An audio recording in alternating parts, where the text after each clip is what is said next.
Musique, Frédéric Huttman.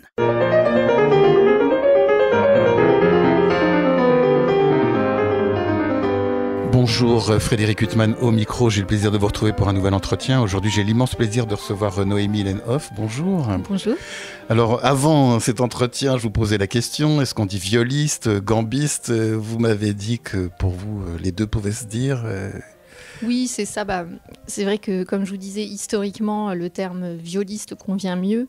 Après, aujourd'hui, j'ai l'impression que dans la vie courante, les gens comprennent mieux quand je leur dis que je suis gambiste plutôt que violiste. Donc j'ai l'impression qu'on me relie tout de suite mieux à mon instrument. Donc cet instrument, la viole de gambe, qui est un instrument sous le charme duquel vous êtes tombé il y a une dizaine d'années, puisqu'au départ vous étiez pianiste. Oui, c'est ça. En fait, j'étais jusqu'à mes 18 ans, j'étais à la fois pianiste et violoncelliste. Donc je faisais de la musique essentiellement moderne, on peut dire. Et en fait, ensuite, je suis venue à Paris pour faire des études complètement différentes de la musique parce que je n'ai pas osé tout de suite me lancer là-dedans. Oui. Et c'est seulement quand j'avais 21 ans que mon chemin a croisé celui de Christine Plubot, qui est devenue ma première professeure et qui m'a fortement encouragée à commencer la viole de gambe. Je dirais même qu'elle a beaucoup insisté. Et je lui en serai toujours très très reconnaissante parce que maintenant c'est mon métier et ma passion aussi. Donc. C'est étonnant d'ailleurs parce que souvent quand on discute avec d'autres instrumentistes qui pratiquent votre instrument, c'est toujours au détour. Alors quelqu'un qui a entendu, qui étudie un autre instrument, qui a entendu au conservatoire ou ailleurs cette viole de gambe et qui est tombé complètement sous le charme de l'instrument. Oui, c'est vrai que je pense que d'un point de vue statistique, on a moins de chances de croiser une viole de gambe qu'un violoncelle par exemple. Oui, puis les parents vont plus pousser leur enfant à étudier le piano, le violon, le violoncelle. C'est ça. Mais après, tout bêtement, moi je viens d'une petite ville qui s'appelle Alençon. Il y a 30 000 habitants, enfin 25 000 maintenant je crois même. Et où la viole de gambe n'était pas du tout enseignée. Moi je vais vous dire un truc bateau, c'est que moi j'ai découvert la viole de gambe grâce à Tous les matins du monde. Parce que il y a pire comme découverte. Oui, c'est ça. Le nombre de gens qui savent gré, Pascal Quignard et réalisateur de Tous les matins du monde. Oui, tout à fait. Et voilà, donc vous avez découvert à travers ce film. Oui, j'ai découvert à travers ce film. Et après, c'est vrai que ce qui est assez étrange, c'est que quand Christine avait beaucoup insisté pour que je commence la viole de gambe, j'avais pas tellement été attirée ni par le côté visuel de l'instrument, ni même par le son. J'ai un peu honte de le dire, parce que quand on est musicien, c'est dommage. Mais c'est vraiment par la sensation du jeu. Enfin, je me souviens très très bien de ce premier cours à Christine il y a 10 ans, où elle a posé ma main sur l'archet, et ensuite elle a posé l'archet sur la corne. Et vraiment la sensation de jeu qui est extrêmement différente de celle du violoncelle moderne. Ça m'a laissé une sensation incroyable et vraiment très vite je me suis dit d'accord, je vais faire ça toute ma vie, c'est génial. Et la passion pour le son et tout ça est venu après. On est très heureux en tout cas de cette rencontre. Vient de paraître pour de très beaux labels Lancelade qui est vraiment un très beau label de merveilleux musiciens et des disques à chaque fois, des projets passionnants. Donc vient de paraître un disque consacré à Marin Marais avec ce beau titre, Le Manuscrit retrouvé. Et avant d'aborder ce disque, Noémie, il y a une phrase de présentation de ce disque, puisque c'est vous qui avez écrit tout le texte passionnant qui accompagne ce disque. Vous dites: l'un des enjeux de notre génération n'est-il pas en effet de pouvoir continuer à agrandir la maison construite par nos professeurs et ceux qui les ont précédés, puisqu'en fait c'est la découverte de ce manuscrit d'œuvres de Marin Marais qui a suscité ce projet. Mais je trouve que vous avez une belle manière de le définir. Oui, en fait je pense que j'avais pas envie de faire un premier disque soliste pour faire un premier disque soliste. Je trouve que c'est important d'avoir quelque chose à apporter à notre répertoire. Je pense que c'est aussi une démarche vraiment aussi en musique ancienne de se dire qu'on continue un peu à pousser les murs de notre répertoire. Et cette phrase, je pense que ça veut aussi dire qu'on est quelque part des héritiers, c'est-à-dire qu'il y a quand même toute cette génération, Jordi Saval, Christophe Coin, etc., qu'on fait tout un travail de défrichage incroyable. Christophe Coin qui a été votre professeur, je crois. Oui, tout à fait, au CNSM, oui. Et je trouve ça beau aussi d'être dans cette continuité, c'est-à-dire que eux ont redécouvert des œuvres que maintenant on joue énormément, et je trouve ça beau, nous, de continuer aussi à se dire qu'on peut toujours trouver des nouvelles choses et surtout faire en sorte que d'autres musiciens les jouent. ouais, c'était important pour moi. Donc ce manuscrit retrouvé de Marin Marais, c'est 45 œuvres à peu près. Donc c'est un cheminement assez étonnant, puisque vous dites que c'est à la fin des années 1670, James et Harry Maule, je ne sais pas comment on dit, deuxième et troisième fils du comte de Panmure quittent l'Écosse pour se rendre en France. Et là, ils vont faire des rencontres. Oui, exactement. En fait, c'était... Comme vous l'avez dit, deux fils d'un comte écossais qui étaient musiciens amateurs. Ils étaient tous les deux violonistes ou gambistes et violonistes. Et je crois qu'ils ont eu cette envie de venir en France pour rencontrer un peu tous les grands musiciens et compositeurs de l'époque, parce qu'il y a quelque chose de très riche qui se passait en France à ce moment-là. Et c'est là qu'ils ont... Alors on sait qu'ils ont fréquenté un cercle très proche de Lully, notamment, puisqu'ils sont repartis avec des manuscrits de Lully. Mais ils auraient fait aussi donc, la rencontre du jeune Marin Marais, qui n'était pas encore très très connu, mais... Et donc, ils sont repartis plusieurs années après avec des manuscrits de Marin Marais. Donc, ces manuscrits, ce seraient parmi les premières œuvres de Marin Marais, en fait, 1690 et quelques. Oui, tout à fait. Alors, ces pièces datent donc on les date de la fin des années 1670, début des années 1680. Alors, il y a certaines qu'on retrouve ensuite dans son premier livre, son second livre, et même une petite gavotte dans son troisième livre. Mais il y en a 45 autres qu'il n'a jamais publiées et qui sont donc antérieures à la publication de son premier livre. Donc vous dites des œuvres, c'est un manuscrit autographe de Marin Marais, le seul qu'on ait pu retrouver. Alors autographe, oui, ce point-là est débattu. Mais en tout cas, oui, c'est donc je vous ai parlé de ces pièces qui sont dans le premier, second et troisième livre, et sinon il y a ces 45 autres qui n'ont jamais été publiées.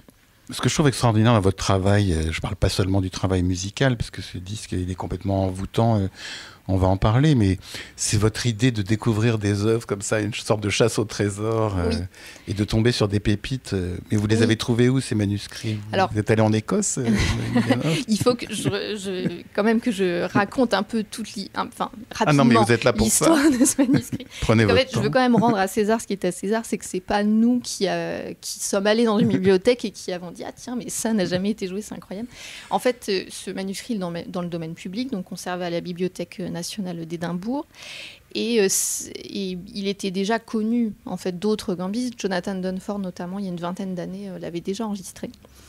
Mais c'est extrêmement peu joué et extrêmement peu connu même des violistes ou gambistes, car il manque une partie de basse, c'est-à-dire qu'on n'a que la partie de viol.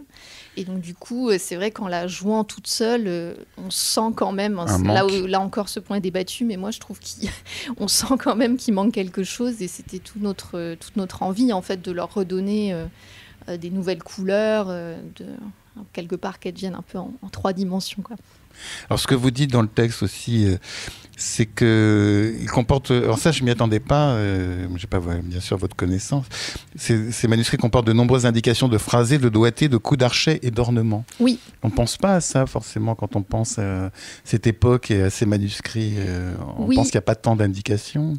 Oui, c'est vrai. Alors, c'est vrai que Marin Marais, on le voit dans ses livres publiés, est un des premiers à donner autant d'indications comme vous le dites, quoi, vraiment de doigté, d'articulation, etc. Enfin, c'est très, très précieux pour nous. Et il semble qu'il avait déjà cette envie, même dans la musique manuscrite. Alors, encore une fois, on n'est pas totalement certain que ce soit lui qui écrit ces indications de doigté, etc. Mais oui, c'est vrai qu'on ne pense pas forcément à ça. Alors après, quand on voit des manuscrits de Sainte-Colombe ou ce genre de choses, il y a quand même quelques indications. Je pense qu'il y a un peu cette envie de commencer un peu à établir une norme un peu pour les coups d'archet, pour tout ça. Alors, ce qui ouvre ce disque, c'est une suite en ré mineur. Donc, c'est une œuvre que vous avez reconstituée en quelque sorte. Oui. Vous avez choisi l'ordre. Oui, tout à fait. En fait, dans ce manuscrit, les pièces sont, on pourrait dire, un peu pêle-mêle. C'est-à-dire que il y a différentes tonalités qui se dégagent, donc ré mineur, ré majeur, sol majeur, etc. Mais il n'y a pas vraiment de pièces à la suite qui permettraient de reconstituer un ensemble. Alors de toute façon, le terme de suite, Marin Marais ne l'utilise pas avant son 4e livre, donc en 1717. Mais c'est, une idée qui était déjà là, évidemment. Et donc du coup, je suis allée piocher dans le manuscrit des pièces en ré mineur qui me semblaient bien aller ensemble. Le cœur de la suite étant quand même cette plainte. Alors cette plainte que vous avez fait terminer cette suite qui est absolument sublime. Enfin, c'est bouleversant comme musique. Ouais, c'est la première pièce sur laquelle on est tombé avec Guillaume Aldonvang, donc le claveciniste de ce disque. Et on a tout de suite été sous le choc en voyant cette pièce qu'on trouvait magnifique. C'est la première pour laquelle Guillaume a reconstitué la basse. Et c'était tout est parti de cette plainte en fait. Et c'était important pour nous qu'elle figure dans cette suite en ré mineur. Oui, c'est un des sommets. Bon, ce disque, tout est splendide, mais c'est quand même un des sommets émotionnels de ce disque, avec l'œuvre qui le clôt, Les Voix humaines. Ça aussi, c'est une œuvre très, très émouvante. Oui, alors Les Voix humaines, pour le coup, c'est une pièce bien connue de Marin Marais et qui figure dans son second livre.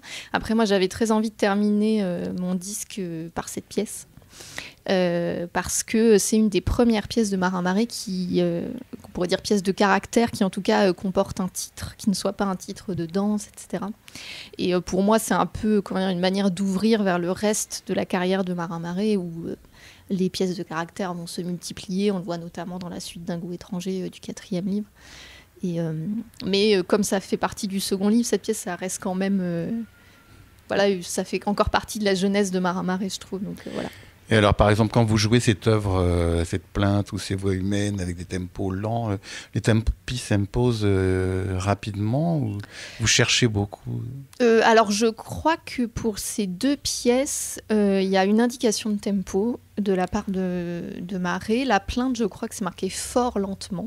Oui. Donc, c'est que l'indication est il y quand même très a claire. 1000 manières d'interpréter ça. Oui, c'est sûr. Après, je pense que c'est un compromis toujours entre l'idée de garder la ligne, parce que c'est vrai que la plainte, quand on l'écoute, il y a quand même des longues notes tenues et tout, donc il faut quand même qu'on ait assez d'archers, un peu comme un chanteur qui aurait besoin de souffle. Nous, on a besoin d'archers pour tenir la ligne, et puis on est 4 à jouer, donc il faut quand même qu'il y ait quelque chose qui avance.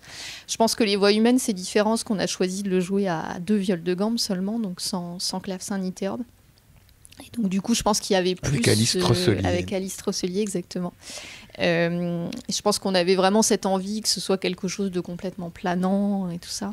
Après, il y a aussi beaucoup la question de l'acoustique qui joue, c'est-à-dire quand on est dans un endroit avec une acoustique qui tourne beaucoup, on va avoir envie de prendre des tempi plus lents. Quand c'est plus sec, on se dit si on veut quand même entendre une ligne, il va falloir augmenter l'écran de métronome quand même.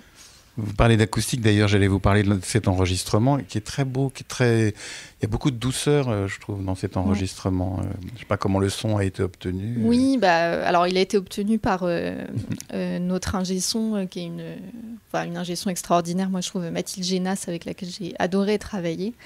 Donc ça, c'est toute la science de la prise de son.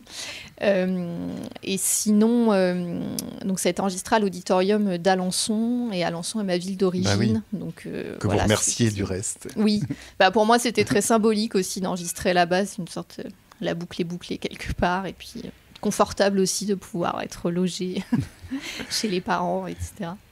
Alors, donc il y a cette suite, cette suite en ré mineur, parce que c'est une tonalité à laquelle vous êtes sensible, de toute évidence. Oui, je pense que tous les gambistes sont sensibles à la tonalité de ré mineur, parce que notre instrument est en ré. Donc, c'est une tonalité qui fait très bien sonner la viole. C'est plus naturel pour vous? Oui, mais d'ailleurs, je dirais que dans notre répertoire, j'ai pas fait de statistiques précises, mais il y a beaucoup de pièces en ré mineur. Alors vous parliez de cette découverte, de cet amour pour cet instrument qui est né en 2013. C'est quoi? C'est le répertoire aussi c'est à la fois le son de l'instrument et son répertoire qui sont pour vous essentiels? Oui, je pense que je suis pas venue à la viole de gambe par hasard non plus. Je pense que déjà quand j'étais violoncelliste et même pianiste, en fait, le répertoire baroque m'attirait énormément. Après, j'ai fait aussi des études de conservation du patrimoine, donc je pense que tout ça, c'est très lié. Cette attirance pour ce répertoire de la Renaissance, des XVIIe, XVIIIe siècle, oui, c'est quelque chose qui me touche énormément. La musique de Marin Marais, bien sûr, aussi. Votre instrument, il est aussi mis en valeur par des compositeurs contemporains de plus en plus. C'est une musique vers laquelle vous tendez ou pas du tout? Alors vous restez... Pour l'instant, l'occasion ne s'est pas présentée. Après, je dirais pas que c'est que c'est parce que les portes sont fermées. Envie. Oui, et puis, franchement, moi j'adore le répertoire contemporain et je trouve ça très très beau de se dire qu'un instrument qui a un peu décliné à la fin du XVIIIe siècle, maintenant retrouve des pages actuelles. Enfin, c'est génial que ça arrive. Et je suis ravie qu'il y ait d'autres de mes collègues qui défendent ça. Mais pour le moment, oui.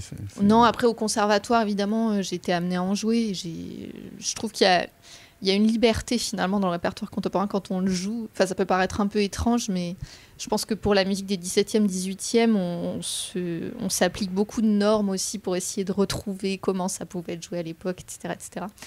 Et quand on aborde du répertoire contemporain, du coup, il y a une espèce de vanne qui se lâche où on n'a plus cette pression sur les épaules, je dirais.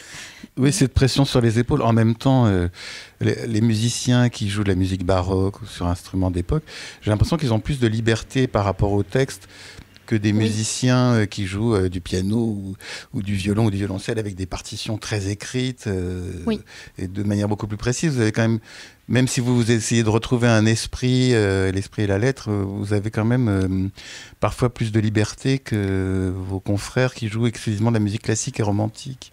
Oui, exactement. Je pense que dans le répertoire baroque, il y a une très forte part d'improvisation aussi. Enfin, on sait très bien que, par exemple, une sonate de Corelli pour violon, je veux dire, ce qui est écrit, c'est 10%, enfin, notamment les mouvements lents, ce qui est écrit, c'est 10% de ce qui était vraiment joué. Enfin, il y avait une part d'improvisation qui était énorme. Donc, forcément, la liberté derrière tout ça est là aussi. Je pense qu'il y a aussi le fait que même si je disais que Maramaré était quand même très précis dans ce qu'il souhaitait, mais en termes de nuances, etc., il y a quand même plus de liberté qui était laissée à l'interprète, et encore plus dans ce manuscrit Panmure où il y a... Enfin, je veux dire, il y avait un peu aussi tout à construire. Enfin, je me suis aussi permis de rajouter pas mal d'ornements, au niveau des doigtés, tout ça, c'était... Enfin, voilà, j'ai eu à trouver pas mal de choses aussi, bien sûr. Vous parliez de Christophe Coin tout à l'heure, bien sûr, Jordi Savall. Est-ce que Christophe Coin, vous êtes en relation encore avec lui ? Vous continuez, vous, à faire appel à lui quand vous avez certains doutes ou certains questionnements Non, je pense que je n'ose pas. Voilà, parce que Christophe Coin est une grande personnalité et j'ose pas le déranger, je pense. Après, ça a été mon professeur pendant 4 ans, puisque sinon j'ai fait un an d'Erasmus. Ça marche toujours par 4 ans, parce que vous avez travaillé 4 ans sur ce projet. Oui, c'est vrai. Et puis j'ai passé 4 ans à Christine Plubot au Conservatoire du 7e. Oui, c'est vrai que c'est par 4. Mais oui, ça a été... l'enseignement avec Christophe Coin, ça m'a énormément apporté, c'est sûr. Alors, ce disque, il y a 2 compositeurs autres que Maramaré pour des œuvres brèves, Étienne Lemoine pour un prélude et puis Jean-Nicolas Geoffroy pour une pièce de clavecin. Vous aviez besoin de cette respiration pour des contemporains de Maramaré aussi ? Oui, tout à fait. J'avais envie qu'aussi Nicolas Watine et Guillaume Aldenwang sont des musiciens que j'admire beaucoup, donc j'avais aussi envie qu'on puisse les entendre autrement que dans le continuo. Et aussi, ces 2 compositeurs faisaient vraiment sens pour nous. C'est-à-dire qu'Étienne Lemoine, en fait, travaillait aussi pour Louis XIV, tout comme Maramaré, et partageait la charge de musique de la chambre avec Maramaré. C'est-à-dire que Maramaré était au premier semestre et Étienne Lemoine au 2e, donc il était luthiste et gambiste. Donc ça, c'était important pour nous qui figure dans le disque, parce que c'était au début de la carrière de Maramaré également.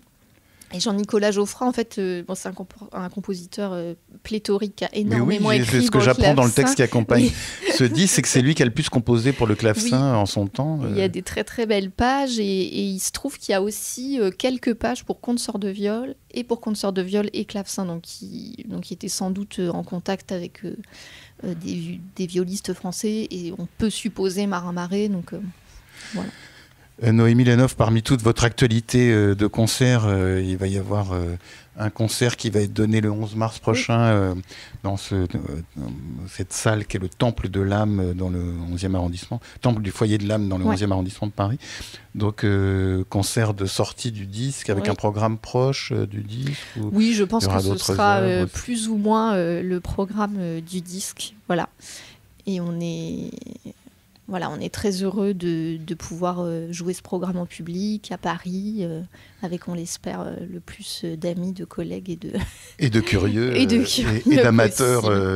Voilà, donc au rang desquels je me permets de me mettre.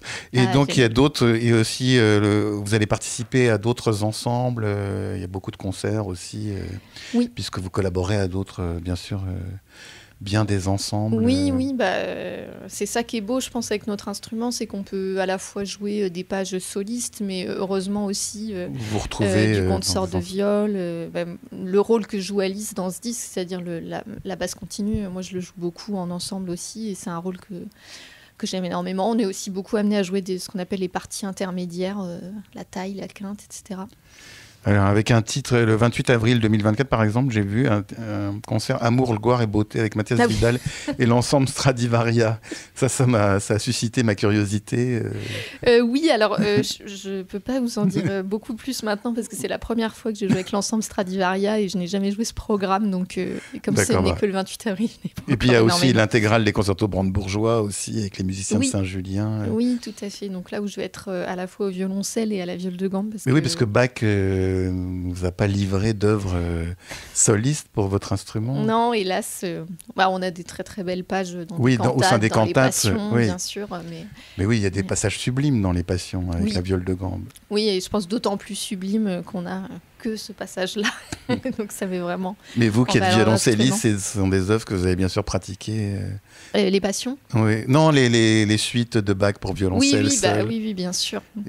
Vous avez le temps encore de travailler le violoncelle ?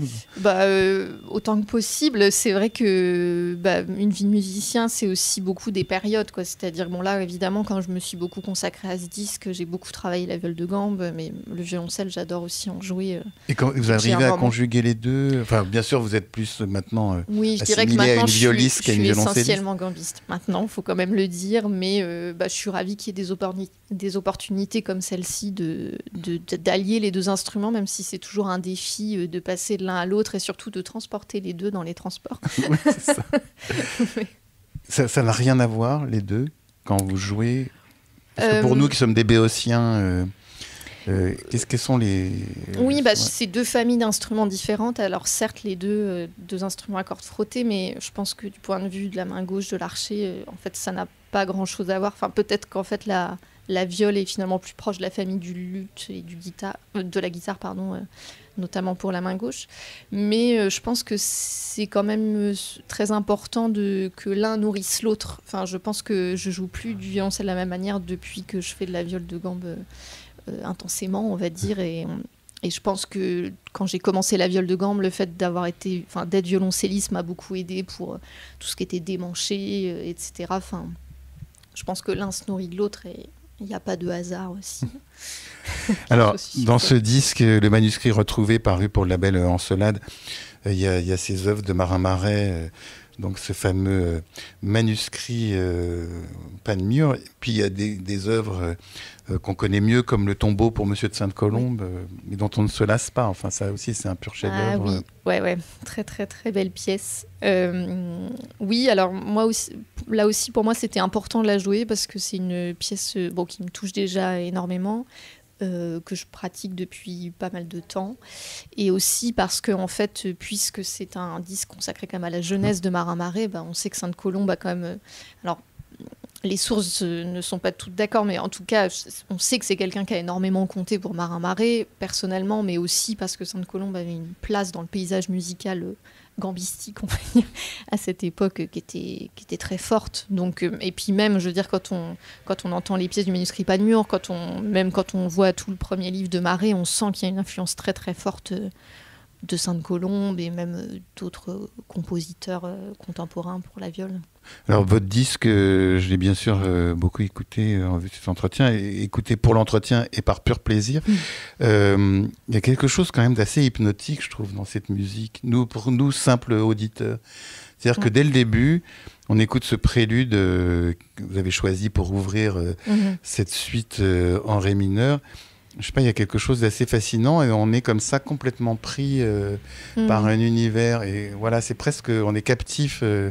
C'est très étrange comme sensation. C'est-à-dire qu'il y a des musiques qu'on aime écouter et qui donnent plaisir et du bonheur, etc. Mais cette musique, elle a aussi un caractère pour nous qui est très prenant, dès le début. Oui, c'est vrai qu'il y a...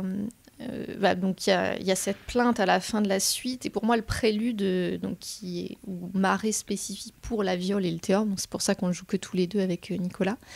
Ce prélude, pour moi, c'est pour ça que je l'ai choisi, je trouve qu'il portait déjà en lui des échos de la plainte, et c'est assez fréquent chez Marais. Enfin, par exemple la suite en mi mineur dont est extrait le tombeau pour Monsieur de Sainte-Colombe, on entend le prélude, on sait déjà que ça va être une suite quand même très intense, il y a déjà des échos en fait du tombeau dans ce prélude, et oui, je pense que ça met tout de suite dans une ambiance, alors pas forcément très joyeuse, on va pas se le cacher, mais puis oui, il y a quelque chose aussi dans le son, enfin, je pense que le théorbe et la viole ensemble, c'est deux instruments qui vont très très bien ensemble, donc on n'a pas encore parlé de votre instrument.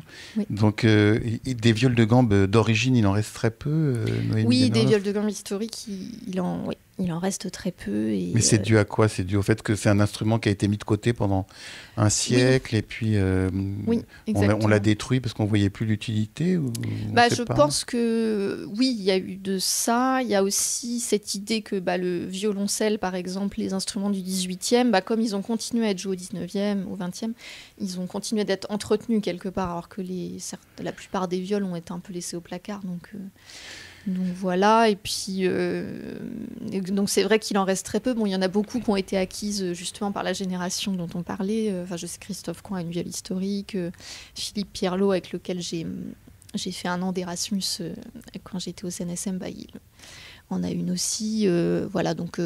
Voilà, pour l'instant, moi, c'est pas le projet. Après, ça dépend aussi vraiment des instruments qu'on croise. Enfin, des fois, il y a des opportunités. On va tomber sur une viole et on se dit, bon, allez, là, ça vaut le coup de faire un petit emprunt. Mais là, vous avez un instrument alors conçu par une luthière dont on voit le nom partout apparaître dès qu'il s'agit de viole de gambe, c'est Judith Kraft. Oui, Judith, c'est une luthière incroyable. J'étais encore chez elle il y a une semaine, là. J'aime beaucoup aller la voir. Pour soigner votre instrument. Oui, c'est ça, la petite visite annuelle. Mais j'adore sa manière de travailler. Je trouve qu'elle fait vraiment des très très belles violes. Et en plus, cette viole-là, je trouvais que ça collait vraiment bien pour l'instrument, puisque elle date... elle date de 2017, mais elle reproduit un instrument de 1687. C'est ça, exactement. Donc, un instrument de 1687. Et en plus de ça, donc, c'est un modèle Barbet. Et Barbet est un luthier français qui est mentionné dans l'inventaire après décès de Marin Marais. On sait qu'il avait une viole de Barbet dans... Voilà, avec une mauvaise orthographe. Je vous dis ça parce que c'est pour bien vous montrer que j'ai lu le texte aussi passionnant que savant qui accompagne ce disque. Qui était beaucoup moins fixé qu'aujourd'hui. On le voit d'ailleurs, prélude pour la viole et le théorbe. Il y a 2 ailes à viole. Et alors, fait partie du charme. Alice Trosselier, avec qui vous partagez certaines œuvres, elle joue une basse de viole à 7 cordes de Pierre Jacquier, donc aussi un luthier contemporain. Oui, c'est ça qui est décédé. D'après un modèle français. Mais oui, on trouvait vraiment que le son de nos 2 violes allait vraiment ensemble. Pour les 2, on a un son aussi français qui convient bien pour ce répertoire. Donc c'est un disque. Comment vous avez procédé? Vous avez tout enregistré et puis après vous vous êtes demandé quel ordre choisir pour les pièces? Non, à vrai dire, vous saviez que vous alliez terminer par ces voix humaines? Oui, alors évidemment, ça a été toute une réflexion aussi. L'ordre d'un disque, c'est pas anodin. Par exemple, on voulait pas terminer par les Folies d'Espagne. On voulait que ça termine plutôt de manière plus énigmatique. Oui, parce que ces Folies d'Espagne, c'est magnifique, mais ça aurait fait bizarre peut-être de terminer par ça. On serait sorti d'un univers totalement poétique. C'est ça, je pense qu'il fallait quand même revenir un peu à l'ambiance du début du disque. Mais non, l'ordre des pièces était quand même déjà bien fixé au moment de l'enregistrer. Alors bien sûr, on avait gardé une certaine souplesse si on avait entendu que ça marchait pas. Mais pour moi, c'était important aussi quand je les ai enregistrés, de savoir laquelle venait avant, laquelle venait après, même si on n'a pas enregistré dans l'ordre. Mais je trouve que c'est important aussi de savoir dans quel élément du récit la pièce se place.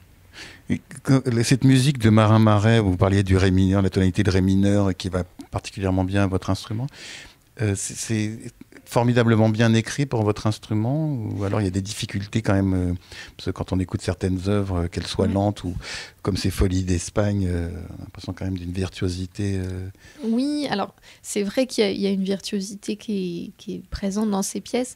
Après, la musique de Mara est toujours très gratifiante parce qu'en fait, il connaissait très bien son instrument, bien sûr, et il savait comment le faire sonner et comment le faire aussi paraître virtuose à moindre frais, je dirais. Enfin, par exemple, c'est très différent de la musique de Bach où c'est extrêmement difficile et je pense que quand on l'entend, peut-être qu'on soupçonne pas toute la difficulté.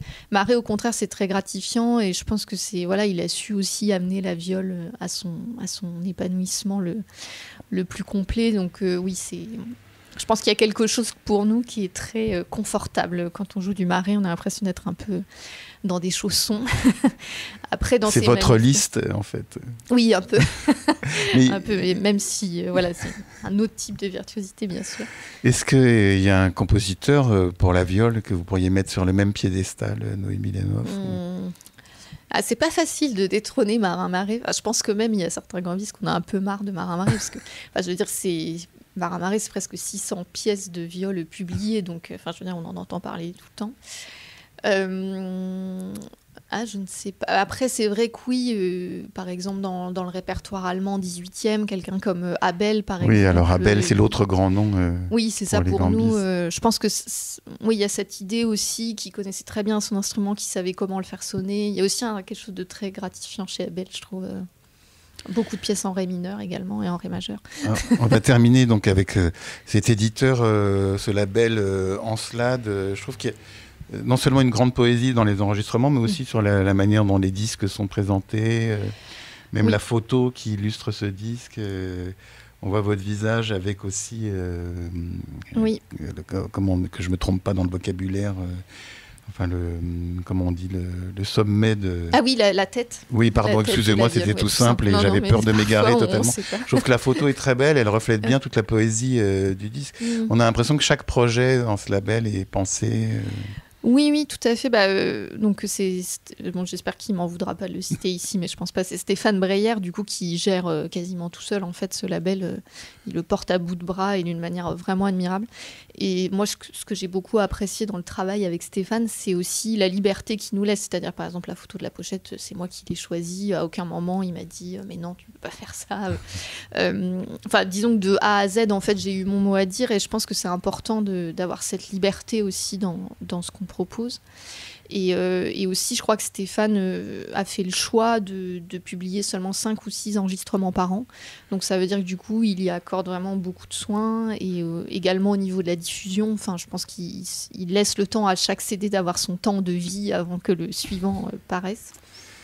Mais en tout cas, oui, Stéphane fait vraiment un travail admirable et je le remercie de m'avoir fait confiance. On le remercie en tout cas, nous aussi, avec ce disque, le manuscrit retrouvé de Marin Marais. Je rappelle pour les auditeurs quand même les dates de naissance et de mort de Marin Marais, 1656 et 1728, pour bien le situer dans le temps. Et il est né 100 ans juste avant Mozart, coïncidence. Oui, c'est vrai. Comme ça, tout à fait anecdotique. Vous êtes aux côtés de Guillaume Aldenwang au clavecin, Alice Rosselier à la viole de gambe et Nicolas Watine au théorbe et à la guitare baroque. Disque absolument splendide. Noémie Lenhoff, il me reste à vous remercier infiniment d'avoir été mon invité. Merci à vous. Pour illustrer cet entretien avec la gambiste Noémie Lenhoff, je vous propose de l'écouter interpréter aux côtés de Guillaume Aldenwang au clavecin, Alice Rosselier à la viole de gambe et Nicolas Watine au théorbe, le tombeau pour Monsieur de Sainte-Colombe, suivi des Folies d'Espagne de Marin Marais, et on terminera également avec une autre œuvre de Marin Marais, Les Voix humaines. Je vous en souhaite une très belle écoute et une très bonne fin de soirée sur RCJ.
Thank you.